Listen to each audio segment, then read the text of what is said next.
Hello and welcome to this podcast on the cleanup of the Niger Delta and the revamp of the ecosystem. On this podcast, we will be discussing the issues that are surrounding the oil extraction in the Niger Delta, the poverty, the pain, as well as the pollution from oil spills, gas flaring, and the controversial cleanup, as well as the unfinished quest for justice. I'm being joined by Architect Nimmo Bassey to discuss the issues around the cleanup of the Niger Delta as well as the revamp of the ecosystem.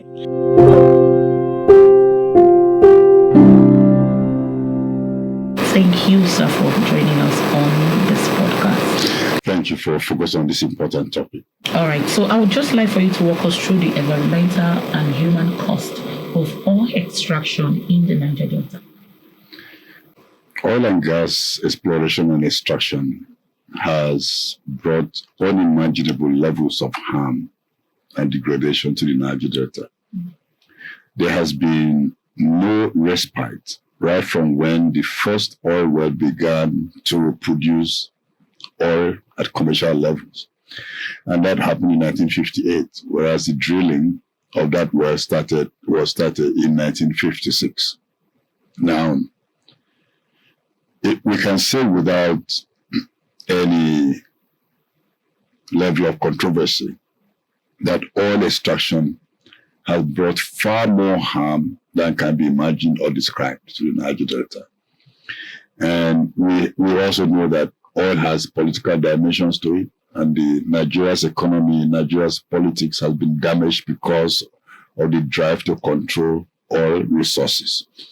And in fact, many people who fight for the top office in the land are actually fighting to take control of oil resources. And that's what is happening. But coming down to the environmental aspect, environmental damage, what we can measure with is to refer to certain researches that have been done in the area. There was, in the 1990s, Shell Oil Company, Shell Petroleum Development Corporation, commissioned what was called the Niger Delta Environmental Survey. But they never published a report of that survey, possibly because they saw the result was something that really would convict them of inflicting harm on the region. But then since then we've had reports that have been issued and published and celebrated, like the one by United Nations Environment Program, the UNEP report on the assessment of Ogoni environment. That report was issued in August 2021. And it really showed that the entire Ogoniland had been so badly contaminated that the cleanup and remediation had to be done immediately. It showed that all the water bodies had hydrocarbons in them at levels that were not acceptable. It showed that the groundwater at Ogale had benzene, which is a carcinogen, 900 times above warhead accepted standards. It also showed that there was hydrocarbon pollution into the soil up to a depth of 5 meters. Now, when the cleanup of Ogoni eventually commenced about 5 years after the report was issued, which was a long delay, we found that in some places where oil had gone into the ground 5 meters, the oil had gone deeper to about 10 meters. At least I saw one of such locations where oil had gone down 10 meters into the soil. When you have that level of pollution, what you learn is that oil spills don't just disappear. They either keep polluting the soil or they evaporate and pollute the atmosphere. So either we can't escape it. But when water bodies are contaminated, it becomes far more difficult because it destroys the marine ecosystem, the aquatic ecosystem, the fish species, in the land, it destroys the crop species. The time I used to visit Ogoniland so frequently, and some communities, they offer one particular community that was completely, the citizens of that community got displaced because of oil spill and the fire that accompanied the spill. My first time seeing a village that was deserted because of an oil spill. A whole village. A whole village. If you go there, maybe now they started a building, this Goi community. That's the name, Goi community. At a point, they had only the town hall was still standing. So we were doing meetings in the town hall, and one time they offered me a chiba of yam And, you know, I was smiling and happy, and they asked me to cut it. When we cut it, it was rotting inside because of the pollution. But that is, Ogoni is a case in which a cleanup process has started. Now, in 2021, in 2023, the Bayelsa State Oil and Environment Commission issued a report they titled Environmental Genocide. And that is very instructive. Before a government report would use a genocide to describe environmental degradation, you know that it's a serious matter. Absolutely. Then you have to ask, what is genocide? Genocide doesn't happen accidentally. Genocide is an intentional killing or destruction of either an ethnic group or a nationality or some people at a massive scale. And it's a crime against humanity. You have war crimes, genocide, unusual crimes, and all those kind of crimes in the Rome Statute. Now, so when you talk about environmental genocide, we are saying what the government is telling us and what we should understand is that the damage done to the Niger Delta, the Bayelsa environment, and by extension Niger Delta environment is not accidental. It's actually intentional. Because when the oil companies pollute your environment, when they don't replace their pipelines, when they keep on flaring and do nothing about it, what they do is to maximize their profit. Because the amount they could have spent in keeping the equipment safe, they don't spend that. And so they maximize profit, and our people are disposable. We are disposable human beings. Because when you do things that kill us, it means you can discount with our lives, and nobody does anything about it. So for people to live with gas flaring for close to 70 years, flaring at every moment, that is a big crime. In 2005, the organization I led at that time worked with the American community and took Shell to court, in the High Court in Benin City, to ask the court to declare that gas flaring is an illegal activity and is unconstitutional. And in November 2005, the High Court delivered a ruling that gas flaring is against the human rights of Nigeria, the right to life, and that is unconstitutional. But that hasn't stopped. No, it hasn't stopped. And that shows the level of impunity that this sector has carried out activities in the area, in Nigeria. Now, I was talking about the Bayelsa report, the environmental genocide. That report showed that Bayelsa has a 1.5 barrels of crude oil per capita pollution. That means everybody living in Bayelsa has 1.5 barrels of oil poured over his or her head. The children, the young people, the adults, everyone. That is a level of pollution that is unimaginable anywhere in the world. And there are some places in Bayelsa State where if you just turn the soil, try to dig, you want to build a fish pond, or you want to farm, and you dig in the ground, you find oil coming out. Not oil from where God put it. Oil spill that have not been cleaned up, that were just covered up. So that by being glass from somewhere, being salt from somewhere, to cover the spill, if you stamp on it or you dig it, oil is coming up because the oil will not disappear. And that report showed also that there was total hydrocarbon pollution of the waters in Bayelsa about 1 million times above safe limits. 1 million times above safe limits.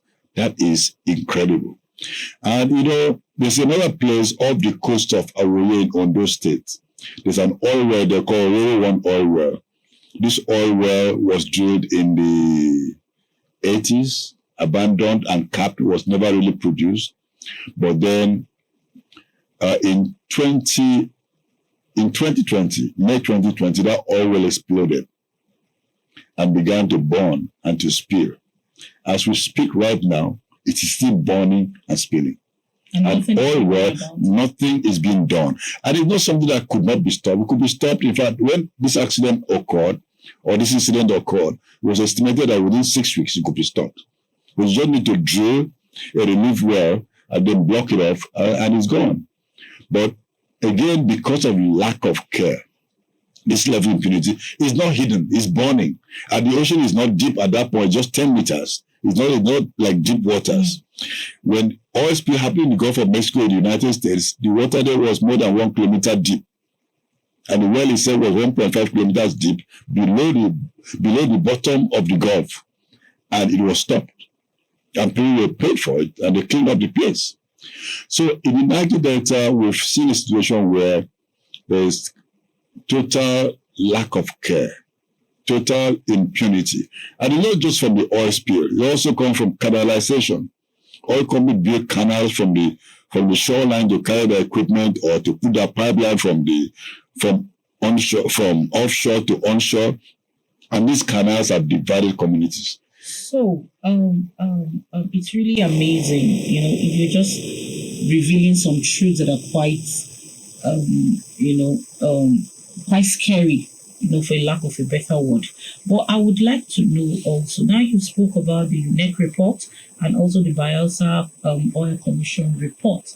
One would think that after these reports have been made public, there should be some form of effort, to drive progress in terms of cleanup and also revamping the ecosystem. What effort? Since these reports have been put out there, now we know what is at stake. Now we really know the true situation of the problem. Have we recorded progress so far in terms of cleanup?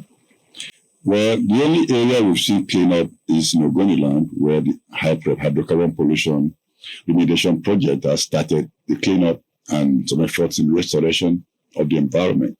For the rest of the larger Niger Delta, there's nothing of that nature going on. And that's why this time we're demanding that there should be an environmental audit and assessment of the environment of the entire region, and cleanup should begin now. And I think one of the challenges we've had about cleanup and about regulating the sector was very poorly regulated. Whenever there's an oil spill, what you hear about is that it was sabotage or third-party interference, and it's often not the case. It's just a way to avoid accountability and responsibility. So now we're asking for, and I think this is what we expect the politicians in the region to demand. And in fact, it's in the best interest of all Nigerians, if not all Africans. It's a global problem, because a fish that is contaminated with carcinogenic materials in the Niger Delta can swim to Cameroon, can go to Ghana, can go to Lagos, and it can be eaten by anybody. Yeah. So all have a stake. Now the problem, one of the key problems is that the oil companies operating in Nigeria do so in joint venture partnership with the Nigerian government. That's through the NNPC, which means the NNPC is a senior partner in terms of sharing of profits. The oil companies are the operators, but they are the ones holding the stick when it comes to profit. So in the Ogoni cleanup, for example, the agreement was there should be $1 billion over 5 years for the cleanup to begin. Out of that $1 billion, NNPCs contributes 55%, because that's the ratio at which they take the profit in terms of the operation. Yeah.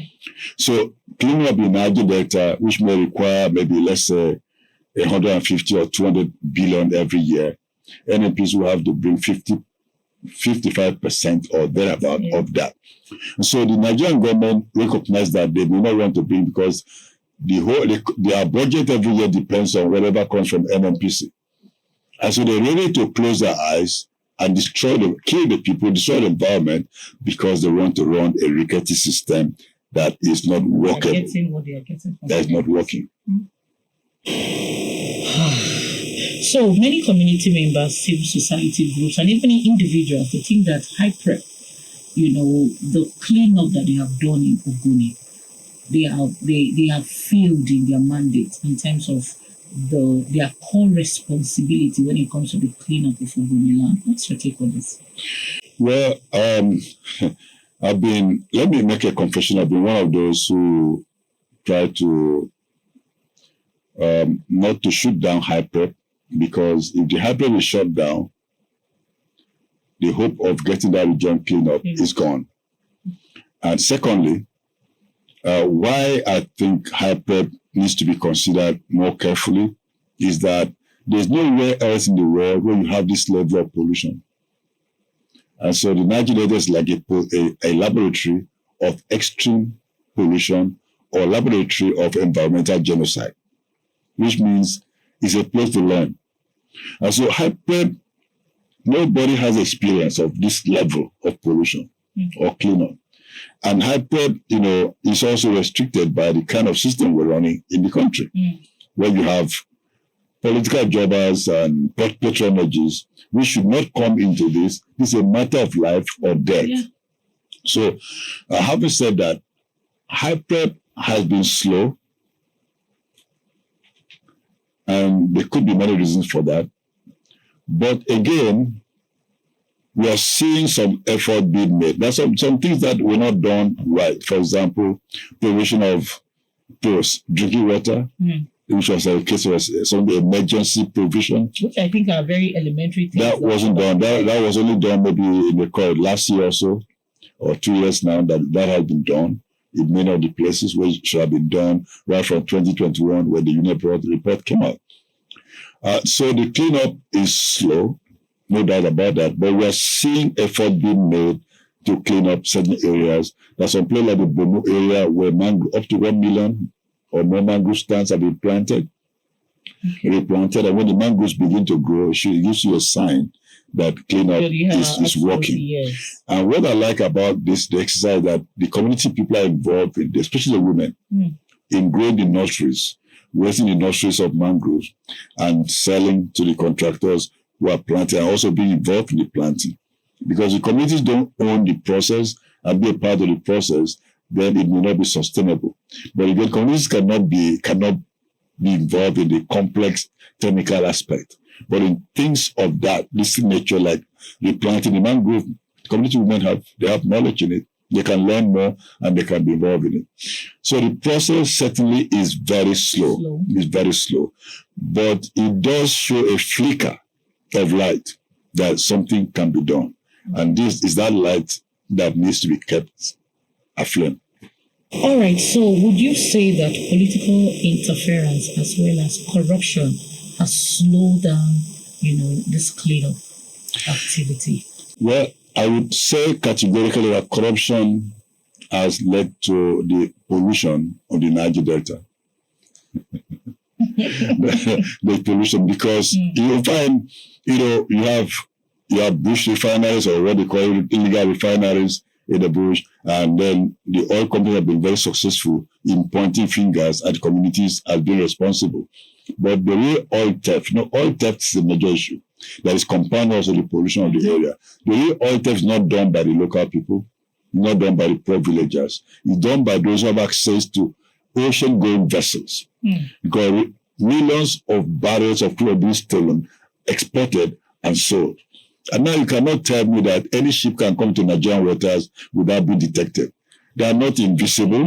They are not speedboats. They move slowly, and they come in and they go. There was one that escaped arrest from Nigerian Navy and was arrested by Equatorial Guinea.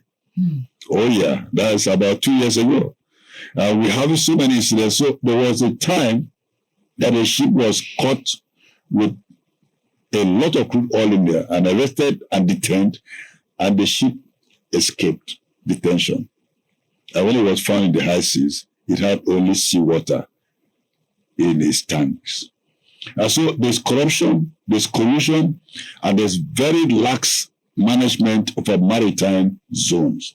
And this gives the poor people who kill themselves in fire in the local refineries I think there is survival mode, but they're killing themselves. But if the resources were properly managed, and you could go to a filling station and get petrol at a good price, how would any illegal refinery make any sense? Nobody wants to buy poorly refined products if they could get the properly refined one. So it's a system that has failed. It's a failed system we're running, and we're failing our people and failing the environment. Okay, yes, the Ogoni cleanup, we know that is not complete yet. However, we hear whispers that oil extraction activities will soon commence. What is the implication of this for this cleanup exercise? If oil extraction begins again in Ogoniland, then the cleanup might as well forget about the cleanup. Because it's like opening a tap on the floor while mopping the floor. Right now, since 1993, when shale was expelled from Ogoniland, there's been no, as far as we know, no oil extraction.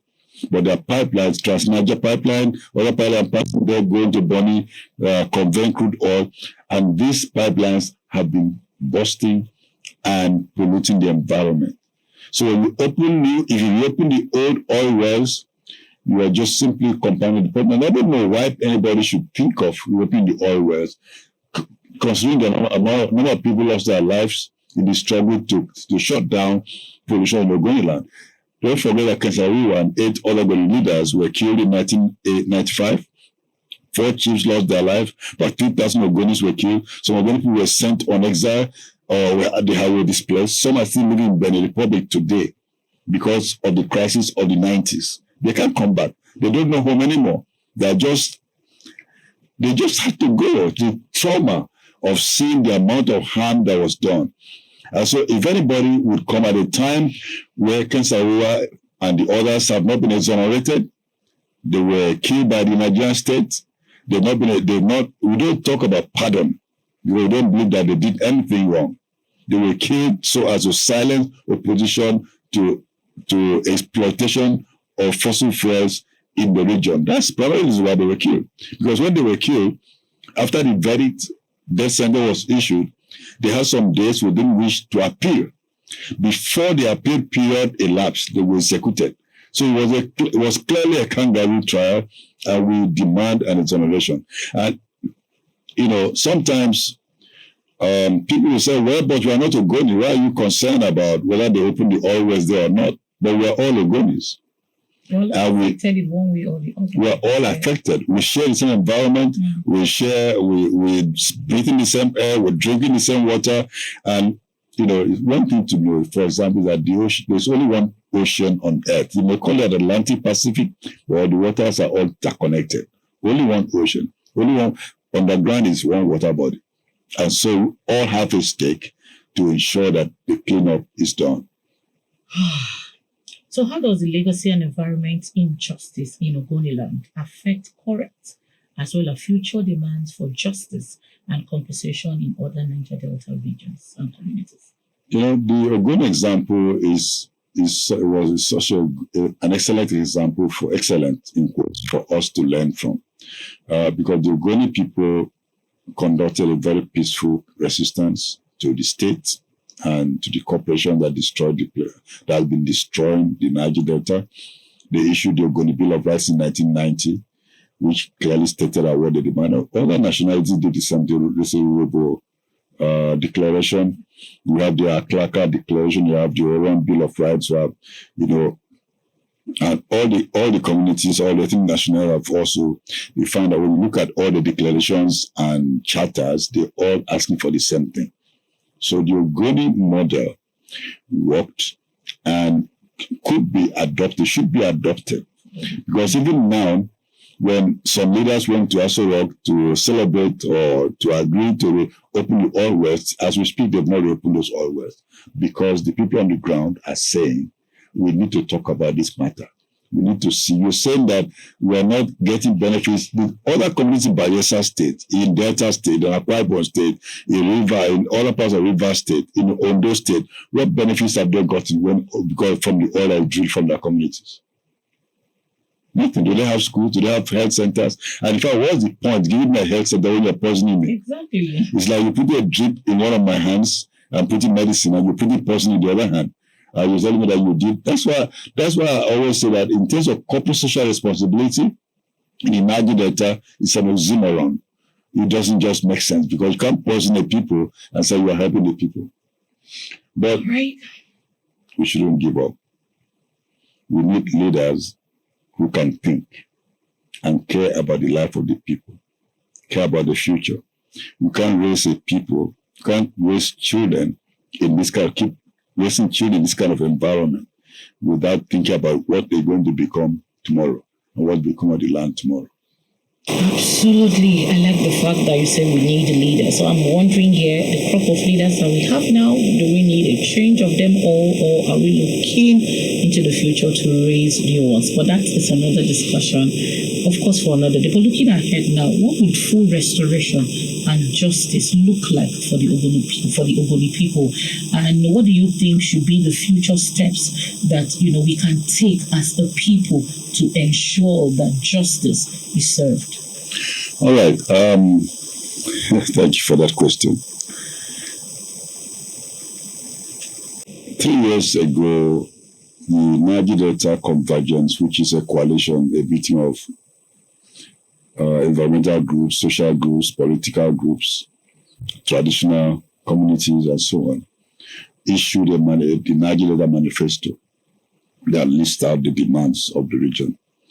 And we believe that if those demands are implemented, it will bring justice to the region and to the people. And in terms of the oil and gas debacle or pollution that we'll be talking about, that some key things that needs to be done. One is remediation. First one is audit to determine what is wrong. We know what is wrong, but we need to document it and have a health audit, environmental audit. Secondly, there must be remediation. And remediation means a cleanup. There has to be cleanup, region-wide cleanup. And then there has to be restoration, because cleanup just takes away the crude. It may not be 100%. It takes it away up to acceptably level in quotes.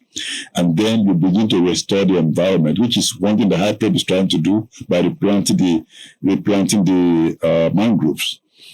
And thirdly, there must be reparation.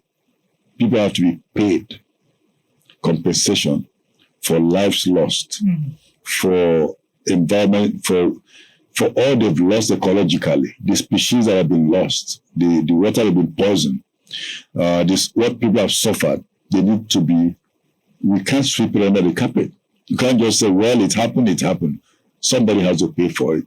And this is why the oil companies, the international oil companies, should not be allowed to carry out what they so-called divestment, where they're selling off their assets, their rotten assets, to Nigerian companies who are just as irresponsive as those oil companies. Recently, there was an oil spill at Bidere in Ogoni. And, the people say Shell had to come and clean, but Shell was just silent. It's a local company that went, a Nigerian company that bought from Shell, because Shell gave them money to buy.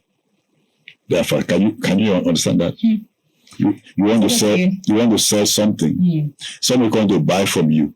They give the person money to use to buy from you. Oh, wow. What does that mean? It means that it's just a game. That Shell is still carrying out the business. Maybe the faces have changed, the logo may change, and they try to avoid responsibility. So if you litigate against them, or you go to court in London, they say, well, they're no longer there. Okay. They've now gone offshore. Now, to allow them go into deep waters is even more problematic for Nigeria. The government is saying they want to increase oil volume to 3 million barrels a day. Maybe they're depending on what's going to happen offshore. But the deeper the water, the less royalty they pay to the Nigerian state. It gets to a depth of ocean where they will pay zero as royalties to the Nigerian state. And then they are not, right now, onshore, they are not being monitored. Even in shallow waters, regulatory agencies have to rely on facilities of the oil companies to monitor what is going on. When they go into the deeper ocean, the state will be totally dependent on oil companies to say how much oil they are drilling, how much oil they are exporting, how much pollution is happening, if they will accept to that. And then we're just at the mercies of the oil companies. It's pure colonialism. And I think it's wrong for Nigeria to be colonized all over again, economically and ecologically. Thank you very much for being on this podcast. It's been quite engaging and I'm sure impactful to as many that are listening to us or will eventually listen to this podcast. Well, the discussion has been on the cleanup of the Niger Delta and the revamp of the ecosystem. And we've been having this discussion with someone I would like to refer to as an activist and a strong voice when it comes to the issue around the Niger Delta region. His name is Architect Nimmo Bassey. Thank you once again for joining us. Yes, indeed, in such discussions, of course, there are takeaways. Of course, it is a wake-up call for HIPEP. You are working, no doubt, but the feedback is that you need to step up your game. And we also know that the Ogoni region is just a fraction of the Niger Delta. There are other communities where cleanup exercise needs to be done. And I would like to end by saying that the 4 things which Architect Nimmo shared to us as, looking forward, and the next steps that we should be looking at is audits. If we must make a pathway in this exercise, we must begin to look at what is wrong, and of course the cleanup region, how do we go about it, and the restoration. Hyperb, like I said, is doing something, but we need more from you. And of course, compensate people. We can't just sweep the losses that we have recorded in the past years under the carpet. Lives have been lost, properties, destroyed, and means of livelihood of the people have also been destroyed. Thank you so much for being with us on this podcast. Until next time we come your way, my name is Tracy Irhezaen. Goodbye.